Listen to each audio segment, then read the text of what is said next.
Hello, everybody. We're going to get started again here. So I'm going to introduce our next guest. And Margie, some of you guys may be familiar with her. She's been playing in this space for a long time, and we really, really are grateful to have her. And I'm so nice to see somebody else coming up along with her. So Margie's a professor in the Department of Physical Therapy and Oncology at the U of A, and she in a jointly funded position with Cancer Care Alberta. She's the director of Cancer Rehab Research Clinic at the U of A, and her research involves examining physical therapy and exercise interventions for individuals undergoing and recovering from cancer treatments, and gratefully a lot of it has actually been quite myeloma focused, which we really appreciate.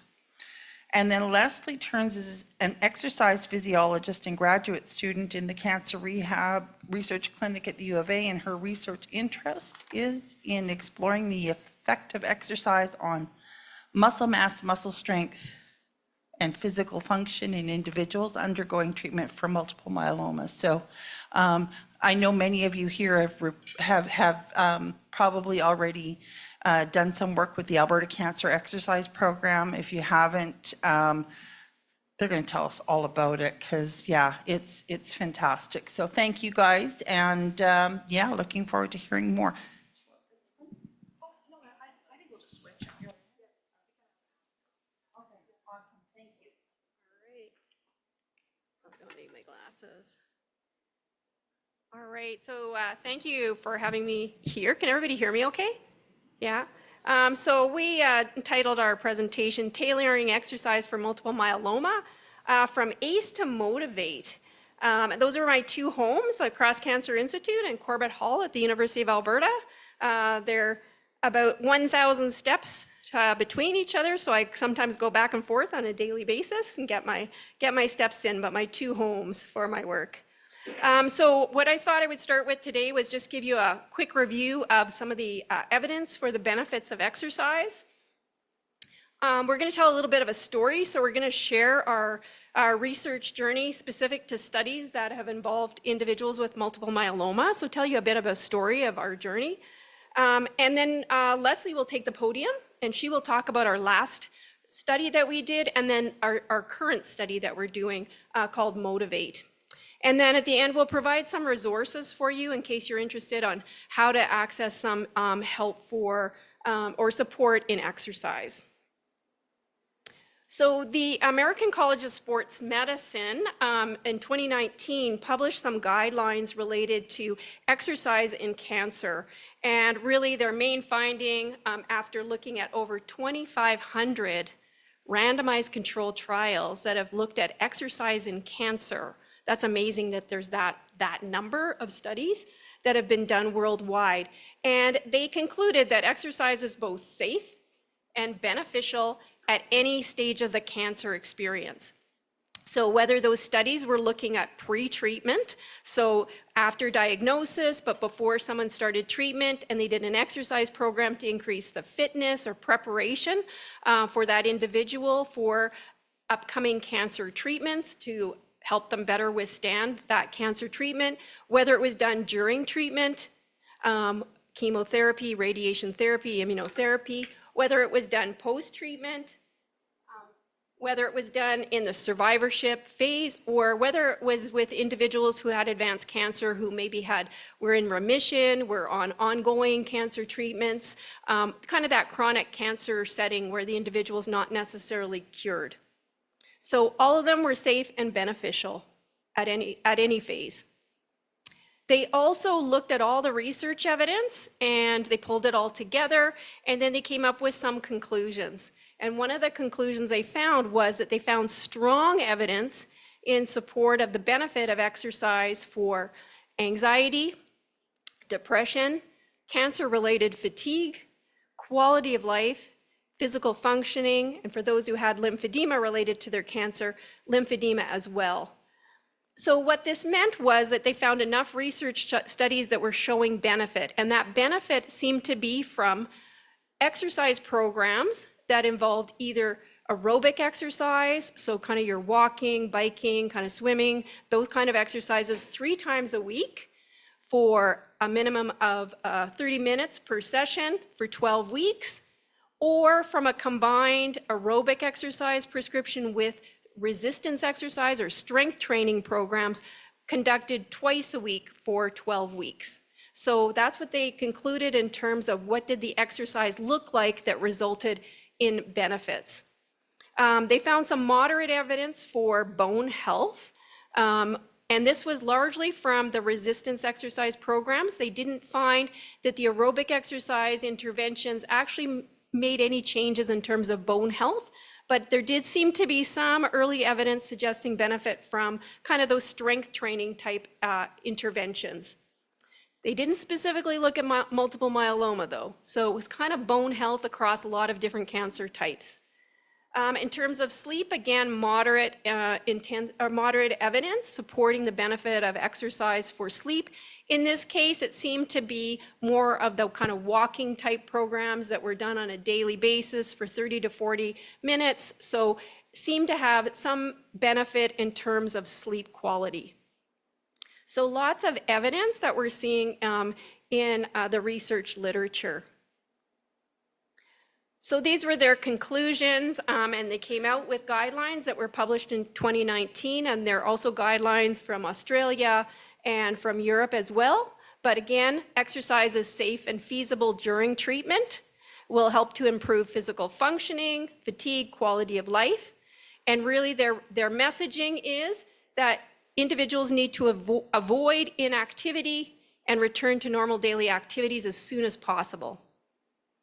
After treatment, exercise is helpful for recovery of fitness and functioning, and also to improve some of the physical side effects of the treatments. And exercise also was found to enhance overall well-being and quality of life. One of the recommendations was, not surprising perhaps for this group, individualization and tailoring of exercise is necessary, and that should be the tailoring needs to consider the individual's fitness level, their biological sex, their age, their disease status, their disease type. And they also highlighted the need for social support and for resources and programming in the community, and that we need to consider when we're offering our exercise programs, the preferences of the individuals, the different cancer types towards exercise, and some of the barriers that may be unique to cancer survivors who are trying to access programming. So I put these ones on there, and these are not part of the benefits that were found from the research literature, but I think this is the benefits from the multiple myeloma group that we've seen over the years working with participants in our various studies. I think one area where you can help in terms of exercise is posture. And some of you may notice this, but often with the disease and the treatments, people notice that their posture changes, right? So muscles may get weaker, it may be related to some of the disease in the bone, but the posture changes. And certainly there's a lot we can do exercise-wise to help to improve posture, which will also help with some of the symptoms, especially some of the pain in the joints and the spine. Balance. A lot of you are on drugs that are what we say neurotoxic, or they cause injury to the peripheral nerves. So you'll notice that numbness and tingling in the fingers and the feet get numb, and then balance gets impacted. So there's a lot of exercises we can do to help kind of with balance and improve balance. I keep knocking this down. I always use my hands. I'm gonna put it under here. And so there are a lot of exercise. Balance is something that we can train. So again, sometimes our focus is on helping with balance.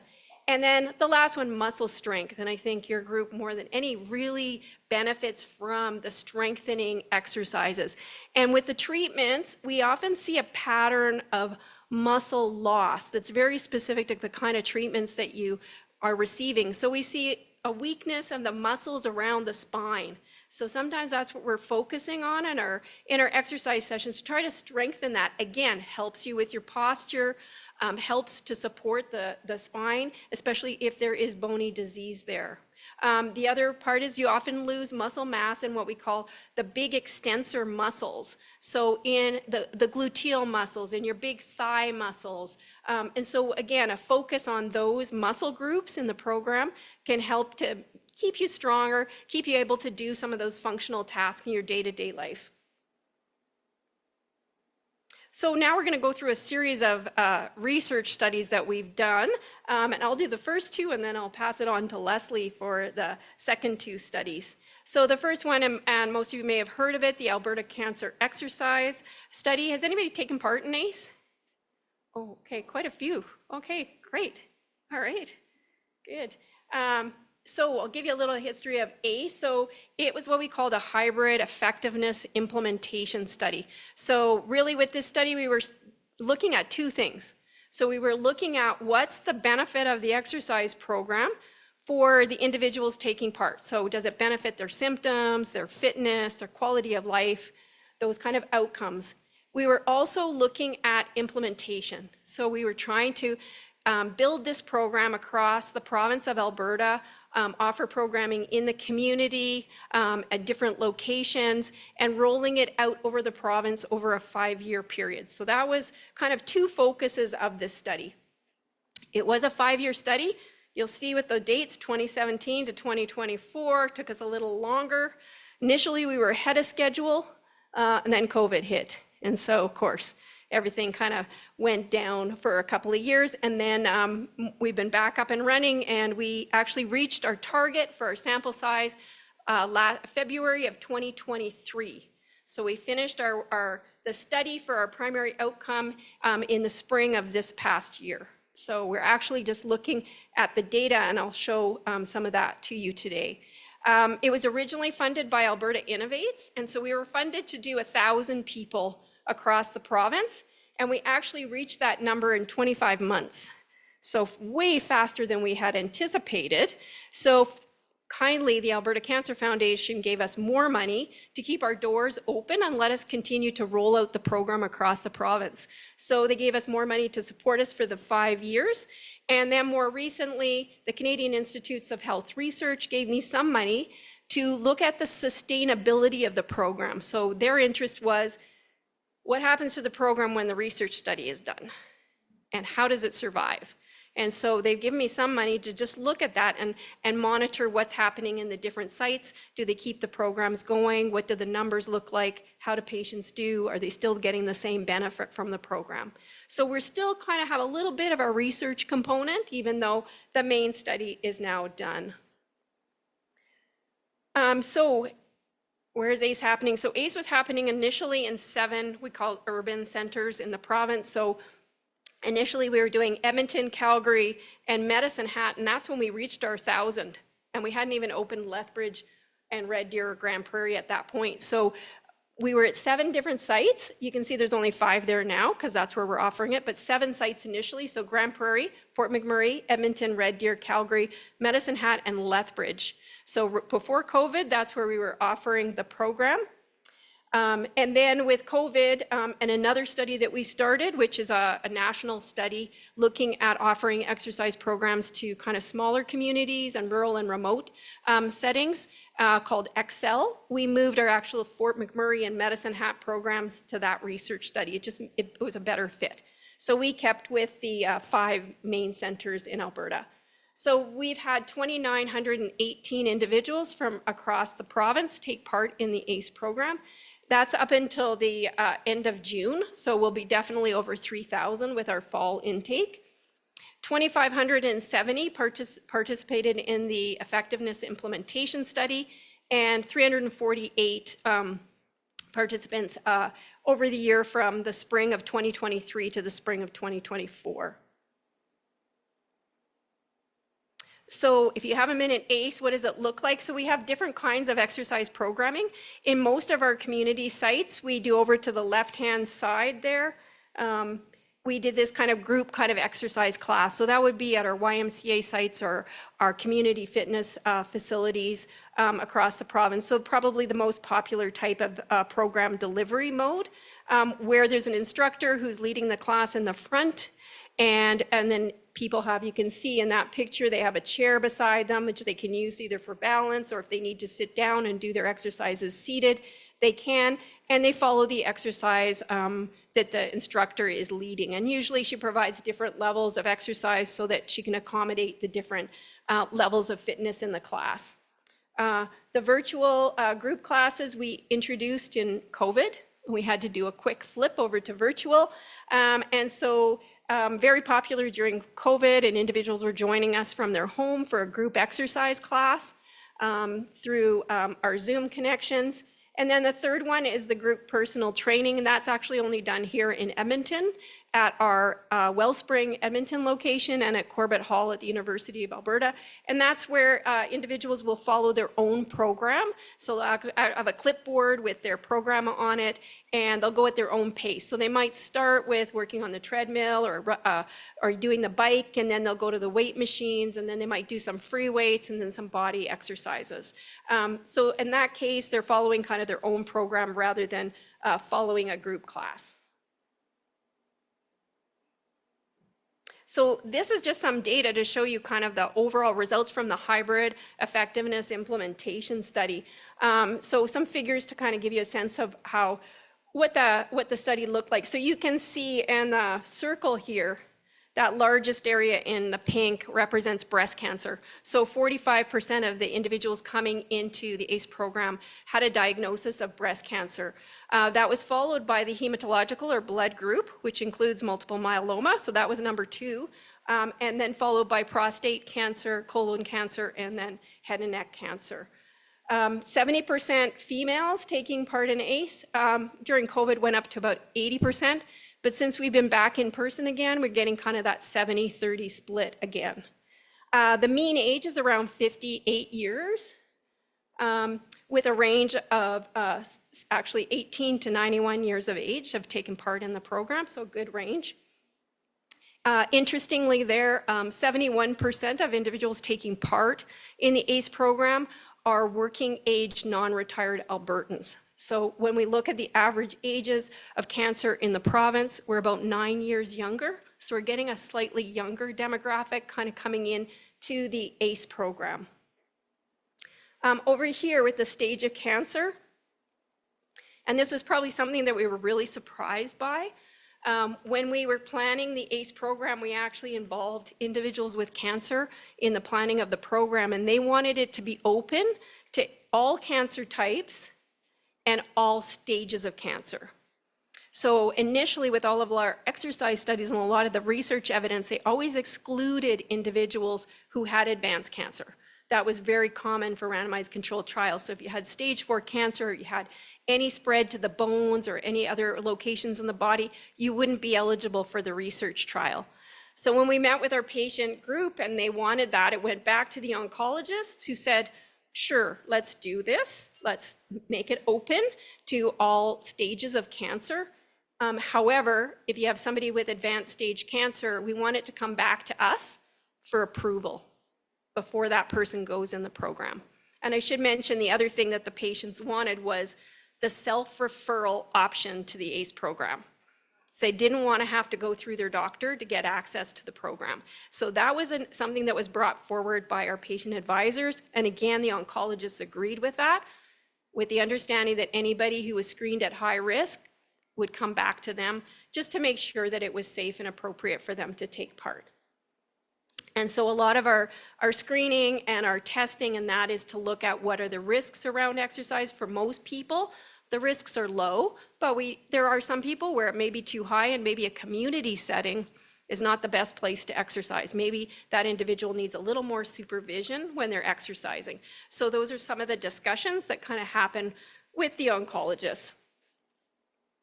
So here are some of the results from the multiple myeloma group. So average age, 64.9. So you can see a little bit older than the average age of the full ACE cohort. About 43% males, so a little better male-female ratio there. Not surprisingly, 85% were on treatment when they took part in the program.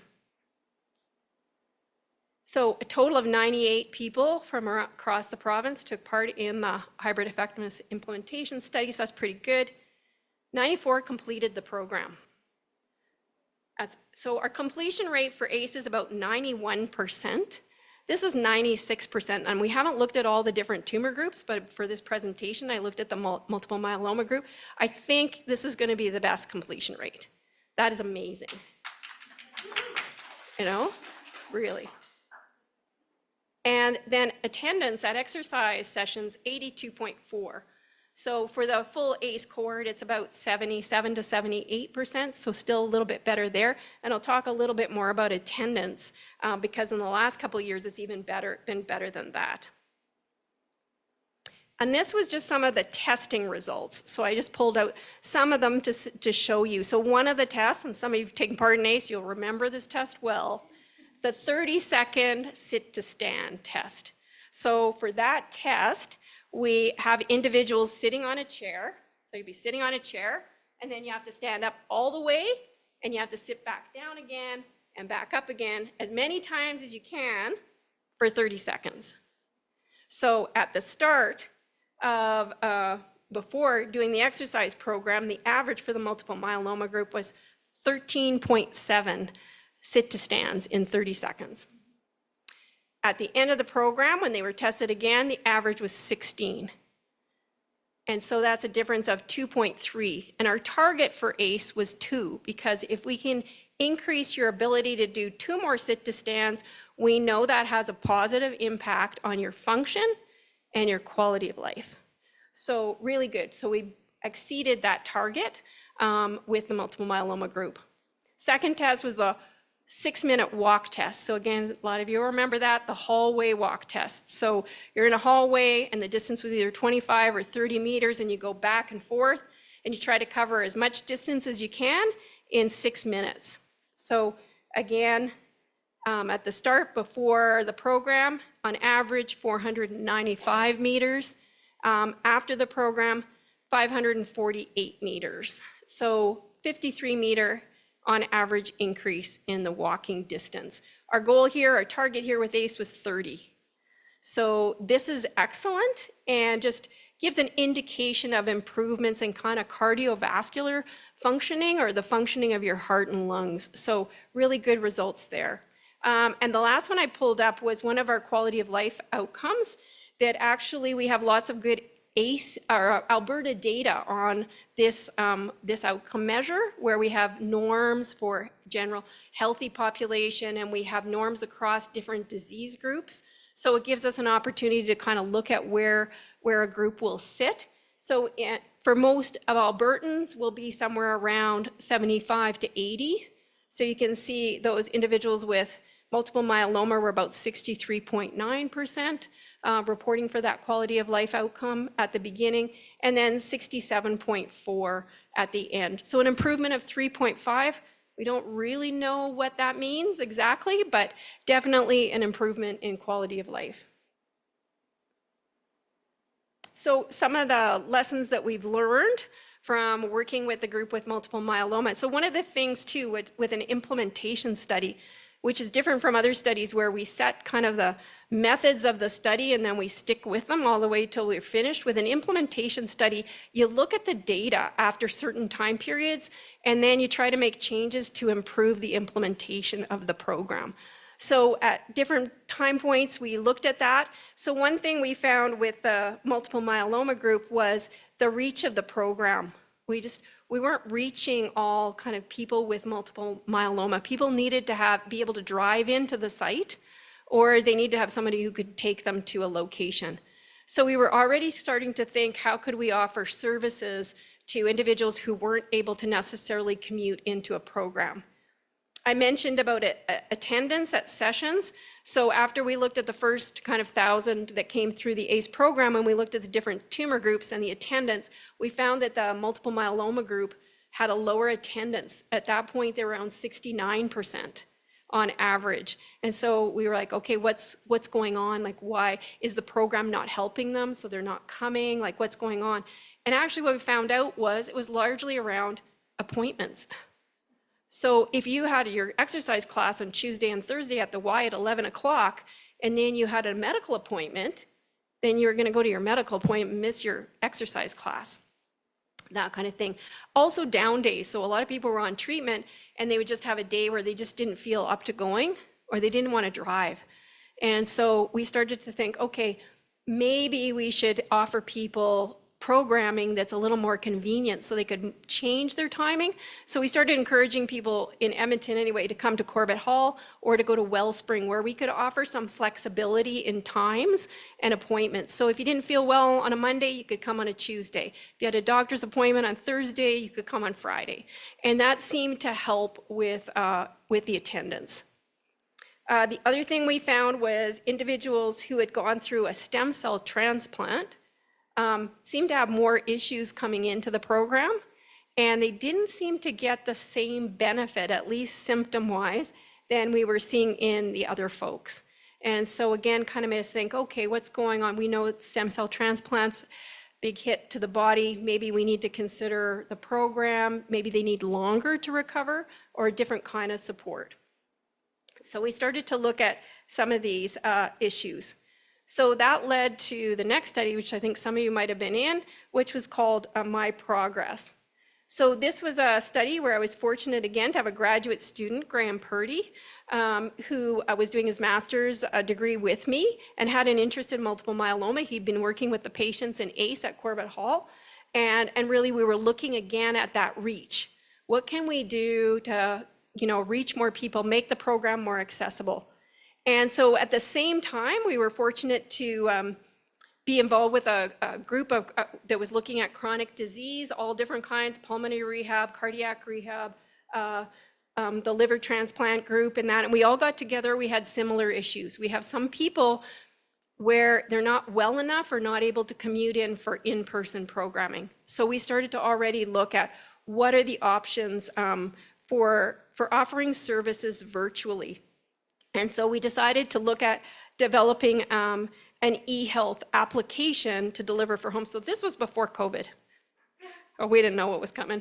Anyway, so we started to do this work. And then Graham actually did a summer studentship working on that project. And then we decided, okay, why don't we, for his own project, he wanted to look at that. So the purpose of the My Progress study was to look at the safety and the feasibility of a 12-week virtually supported home exercise program using our e-health application, which we developed, which is called the Healthy Eating and Active Living, or Heal Me app. And we also wanted to see whether people found it acceptable. Did they like to do the exercise program at home virtually? Were there any issues around that? And how did they find the e-health application itself? And then again, Graham was looking at the effect of the intervention on some of our outcomes. So endurance, leg and core strength, balance, quality of life. And we could look at the ACE data and make a comparison to in-person. So this is just the logos and some pictures from the Heal Me app. I think some of you have done we're in Heal Me? Yeah, so you remember that. So this was our original first application. And so Graham had a 12-week exercise program that was individually tailored. There were 3 different modes of exercise individuals had to do. So one session was a group workout where the group would come together, meet with Graham. He'd put them through the exercise program virtually from home. And they had to do an independent home workout. So again, Graham would put in a playlist of exercises on the app that would be just like follow the exercises along, that would go one after one, and he could tailor those exercises and put different exercises into each person's program. These exercises were from the ACE program, so our original videos of the exercises were from ACE and have continued to be from ACE. So in June, we did another 120 exercises, so I think we're 400 to 500 exercises we have available now on the app. And again, all from the ACE program. All right. So here are the results from Graham's study. So for the supervised group workouts that Graham led, 89.9%. For the attendance, independent home workouts, 82.9%. And then the aerobic exercise, which people did on their own, they just had to do walking or different things each day, 89.7%. And then a high completion rate, 93%. So again, these were people who got tested at the beginning, finished the exercise program, and were tested again at the end, so 93%. We did notice some adverse events, but they were all kind of minor soft tissue injuries. So somebody maybe had some pain from an exercise specifically, and then Graham would have to modify it. When he actually published his paper, one of the reviewers asked for, we tracked all the modifications, asked for the modifications, and we had 3 pages of modifications. So we were constantly, or he was constantly modifying the programs to work around different things, or whether somebody had osteoarthritis or some other issue that we had to work around with the exercise. He did find improvements in quality of life, physical function, sit to stand, again, improvements, plank. So he was brave. He did the plank test in his study. So that's where you have to hold your body really rigid on your forearms on the floor, and you have to hold it for as long as you can. Some people in that study couldn't even get down to the floor when they started, and by the end, were holding a plank for 30 seconds or more. So it almost made you cry. It was so impressive. But yeah, so good results there. And then here's some of the participant feedback. It was so user-friendly to use the app that anybody could use it. It was just great. About the group classes, the live part where we're online together is good for me because I feel like I'm in a real class. And then I think, which is common for individuals undergoing treatment, is they're always worried about infection. So this comment, you don't have to worry about equipment being handled by people. A lot of us in our conditions are susceptible to problems with immunity, so it's important to have a clean environment. And being at home, you've got that. So some of the benefits, for sure, of offering the program virtually. And now I'll pass the podium over to Leslie. Thank you. And it's just, that's the green one. Oh, I could figure that out. Hi everyone, I'm going to take over and talk about the next few studies that we did. So study number 3 that we'll talk about today was looking at prehab before the stem cell transplant. So what we actually did with Graham's group was we were able to have kind of a focus group sessions with these individuals and get some feedback from them about, what would you kind of be looking for? What are some gaps in, that before stem cell transplant? So that study that we were looking at was the exercise preferences, barriers, and facilitators of individuals with cancer undergoing chemotherapy prior to the stem cell transplantation. So it was a mixed method study. So it was on Zoom. We were able to kind of have some open-ended questions where individuals could kind of just freely start talking about their experiences, and others could kind of tag along and also involve their feedback in those areas as well. So the study overview was individuals with multiple myeloma that had already gone through their stem cell transplant, and we had 26 individuals that completed the survey. And then we also had the mixed method study as well, involved the focus group. So those focus groups where we had those open-ended questions, we're able to get direct feedback from those individuals. So the results, it was invaluable information. It was awesome information to be able to gather, to be able to kind of put forth new studies that will come up in the future here. But it was really good knowledge that, most people had knowledge that exercise had benefits. So it was such a positive thing to hear that we knew exercise had benefits, though, however, only half felt they knew how to exercise safely, especially when it came in terms of the risk kind of associated with the stem cell transplant going through exercise in chemotherapy. So some of the barriers that were kind of listed off from different individuals was kind of the lack of healthcare provider support, or maybe limited knowledge of skills related to the exercise. What were they able to do? What was kind of approved for them? What was safe?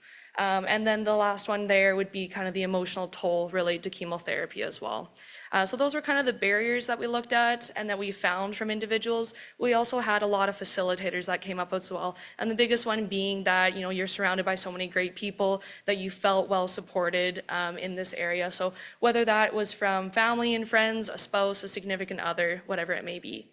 But personal goals as well, I think that was a big one to highlight here too, was wanting to get in good shape before the transplant was a huge goal for a lot of individuals, but that barrier being not really sure how to go about that.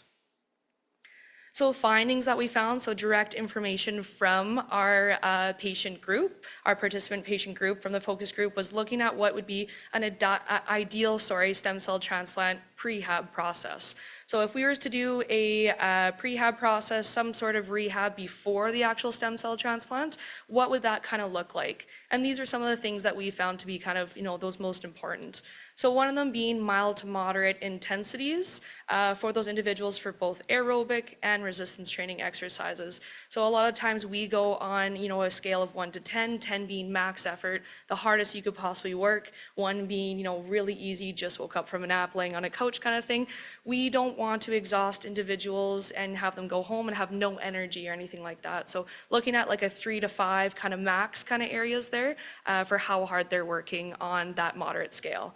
The next one would be, like Margie has already kind of discussed, a hybrid model and the effectiveness or the support of having that hybrid model. Being able to offer it virtual and also in person as well. So being in-person options, some people like to be around other people and have that social support, have that communication and, kind of that help from a crowd, while others, like we had kind of discussed, having, that risk of infection, being a little nervous about that, totally understandable since we have issues in that area related to the high dose chemotherapy.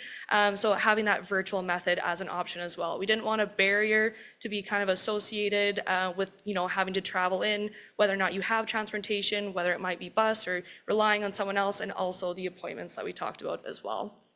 The next 2, I would say, would be kind of 2 main ones that we've already kind of discussed already, being able to tailor that program for that individual and their individual needs would be huge. So whether or not they have another kind of chronic disease, another issue such as osteoarthritis in their knees, we need to be able to individually program for that person. The next one as well, like Margie has already discussed, is that flexible scheduling. So knowing that, Mondays are not going to be a good day for me in terms of the chemotherapy and how that's going to look with my symptoms. Maybe if I can move it to a Wednesday or a Thursday, I know that's going to be a better day for exercise, so I might get a little bit more out of it. So for us, being able to kind of change that schedule pretty easily to the individual. And then the last one that for me was kind of one that was interesting to listen to was, looking for more education in this area related to specific functional areas as well to better help prepare for the stem cell transplant. So we'll talk about that in a little bit, but walking with a walker and walking with like an IV pole where you may have been told about it, but you didn't get a chance to really practice it before you're in that situation. So some of the participant quotes directly related to the study that we saw that kind of stood out to us were kind of related to those things that we noticed in the last slide. So the first one being, make sure you're in the best possible shape or condition before going into that transplant.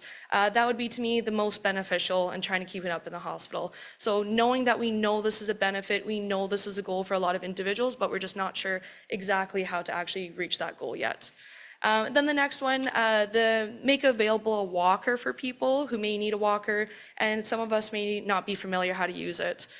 One has to be aware that you can't trip over your IV poles, and it takes some skill to work around the room, to get around the room. So learning those areas, being able to walk with the walker, being able to walk with that IV pole, and getting out of bed, using the washroom, cleanliness, things like that, where it might be something that if we can learn ahead of the stem cell transplant, we might be able to help a little bit more while inpatient. So that brings us to the current study, and part of my master's project is going to be the MOTIVATE study. So the MOTIVATE study is going to be with multiple myeloma individuals and an exercise prehabilitation for individuals awaiting a stem cell transplant. So we are going to be implementing a prehab program for individuals while they're going through chemotherapy before they get their stem cell transplant. It is a randomized controlled feasibility study, so we're just seeing if this is feasible for these individuals with multiple myeloma, and also it's randomized as well, so we can't decide who gets which treatment, but we'll be able to discuss that in a little bit. So the study objectives that we had was to determine if individuals with multiple myeloma are interested and also able to take part in this exercise study. So while undergoing chemotherapy before their stem cell transplant. So we want to know, are people willing to take part of the study, or maybe why would they not be willing to, or what would be some issues and some barriers related to them. The other one as well for one of our study objectives would be to determine if the hybrid program, so being able to have that virtual or in person, is acceptable and effective prior to the stem cell transplant. So whether or not maybe we have a reach for one over the other, it'll be interesting to kind of see which one people kind of prefer. So our methods, how we're going about this study is we're going to have a minimum of 30 individuals related or implemented into the study undergoing chemotherapy prior to their stem cell transplant. So we'll have 20 individuals randomly sorted into the exercise group, and we would love to have 12 weeks of exercise related to that, just like a lot of our studies is 12-week program. But we understand with scheduling and that transplant dates set, we might not get the 12 weeks, so a minimum of 8 weeks we would be accepting as well. And then we'll have 10 participants in the usual care group as well, where we'll be able to give physical activity counseling in relation to preparing for that stem cell transplant. We also have the chance to offer that program to those individuals after they've had their stem cell transplant, so still getting the benefits of the exercise program after they've had their stem cell transplant. So some outcome measures, I think we've discussed a lot of these already, and a lot of individuals in this room have probably taken part in a lot of these tests already. So we kind of talked about the 6-minute walk test, measuring out 25 meters or 30 meters in the hallway and trying to see how far you can walk in that time frame. So 6 minutes of walking, we're able to look at the cardiorespiratory system and see if we can see any increases to that area after that after the study. We're going to do a series of balance tests, so 2-foot and a single leg balance test as well, and then some strength measurements. So Margie already kind of discussed the sit to stand test, so how many you can do sit to stands in 30 seconds for the lower body muscular strength, and also doing grip strength, which is holding a handheld dynamometer, squeezing as hard as you can, and seeing how strong you are for the upper body. If we do see that individuals might be able to do a few other tests safely, we may implement a few other tests as well, but it would be just up to the discretion of if they feel okay doing that, or and if we're okay with safety as well. So doing some more tests of the upper body and lower body. And then last on here, we'll look at like flexibility tests as well, so upper body and lower body flexibility tests. One unique feature of this study that we'll be able to implement, which is kind of related to my project, is actually looking at the muscle mass. So for this test, we're going to be doing thigh ultrasound measurements, which is not an invasive measure at all. It's very easy to do. It's painless. It takes about 5 to 10 minutes. All you need to be in is shorts, and I'm able to kind of look at your muscle mass of your thigh. So while we can see your strength from these strength measures, such as the sit to stand test, etc., we can also look at the images of the muscle mass and actually look at the muscle thickness. So how do these programs look? How does the exercise regime look? Is programs we know need to be adjusted for the individual, and it's going to be adjusted per person, individualized based on that person. There's a few things that is kind of always going to be present in all the exercise regimes. Is we're going to have an aerobic portion that'll be, that warm up on the bike, on the treadmill, on the elliptical, and then we'll move into the strength phase as well. For the strength phase, we may use body weight exercises, small weights, the machines, or if they're virtual, we might send them home with some exercise bands as well, just to make sure that's not a barrier, that they have those options. And then lastly as well, balance as a exercise. So we know programs are tailored to the needs and the ability of the participant, but it might depend on symptoms or other conditions. So if someone is coming in and they are saying they're having a low energy day, we might be able to change those exercises or those sets and reps to make sure that we're not going to fatigue them further. So we can either adjust the sets and reps instead of doing a 2x15 day, so 2 rounds of 15 reps, we can maybe go down to 1 set or just lower those reps as well, depending on how that person feels. We can also change those exercises as well to maybe something that is a little less intense for the individual, either taking weight off or just kind of slightly changing the exercise like we have on the board. So going from a leg press to, just kind of a standing squat where we can adjust that range of motion a bit more. Exercise considerations. So the effects of cancer and its treatments may affect exercise, so therefore we're going to need to do some modifications as well. So we know a lot of the symptoms that individuals with multiple myeloma while going through chemotherapy may kind of come into our clinic with might be that fatigue, that muscle weakness, the risk of infection, risk of fracture, and pain. So we want to make sure we're making modifications that aren't going to make any of those symptoms worse or even have any sort of injuries happen. So movements to avoid during exercise, we'll make sure we have none of these exercises implemented. Some of the ones that we will not have is something like a high impact exercise. So high impact activities, just like this tuck jump that you can see on the board here, that would not be implemented. Instead of doing that to get the heart rate up, we would go for more like a high knees situation. So changing exercises to fit the individual. The next one would be excessive spinal rotation. So something like doing a Russian twist for your core exercise is we want to make sure we're not doing those exercises. We might go more stay in the same one individual plane where we do like a modified bird dog. And then lastly, looking at the hyperflexion and extension of the trunk, making sure we stay away from that. So if someone is doing some exercises, make sure we keep staying the core strong, that we don't have any changes to the trunk.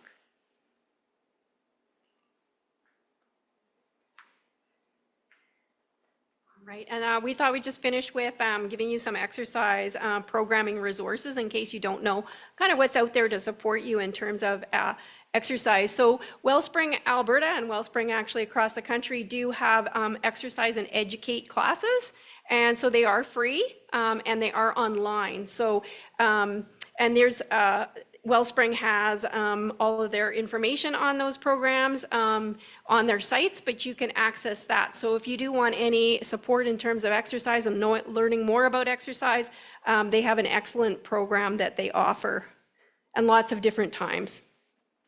Excel, and I mentioned that before, so that is our big study that we've been doing that was actually based on ACE, and we expanded it across the country, but looked more at rural and remote locations, and to try to establish some exercise programming for those sites. So again, that's an option. If you're not living in one of the major urban centers in Alberta, you can possibly be eligible for the Excel. So it's very much like ACE, just offered virtually, and for those individuals who are from rural and remote locations.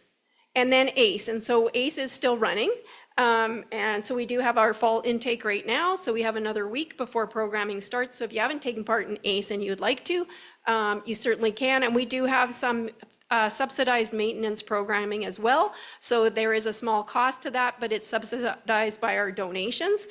So if you feel like you need ongoing or more exercise support and you've already taken part in ACE, that may be an option for you.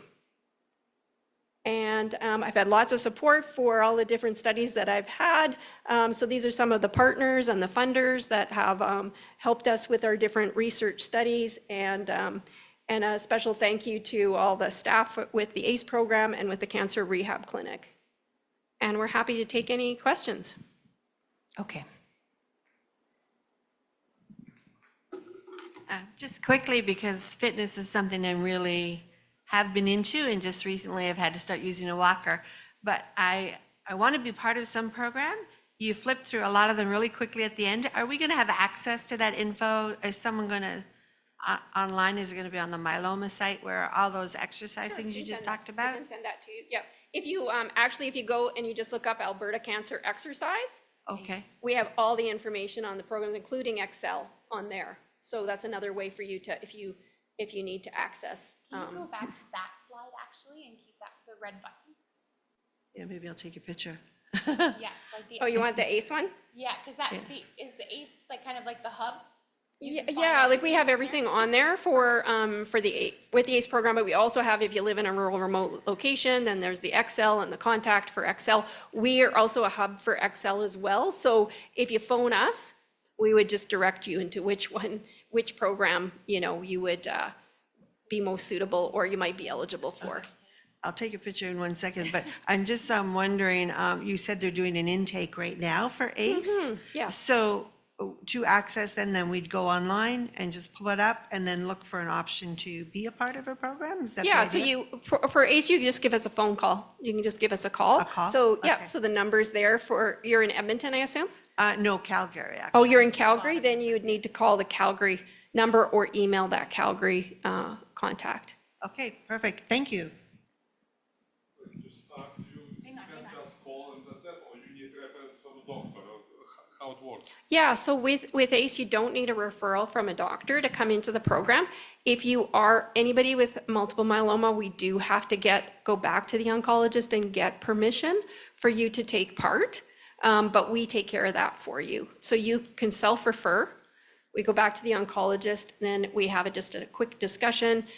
Is this program suitable? Some of the oncologists will be, yes, but please watch for this. And so we'll get some very, very specific instructions from the oncologists on what you can or cannot do in terms of the program or their preferences. Yes, I approve them to do this kind of program, supervised, but not community, or can we start with supervised, see how they do? And if they're doing fine, I'm okay for them to transfer to a community. So we get all the different kinds of perspectives from the oncologist that they're gonna know you the best and they're gonna know your condition and disease. So no, you can self-refer to the program, and then we usually have to go that step to get your approval to come in. One more question, like everybody is in different situation, like in different physical condition or something, like after, like, who knows?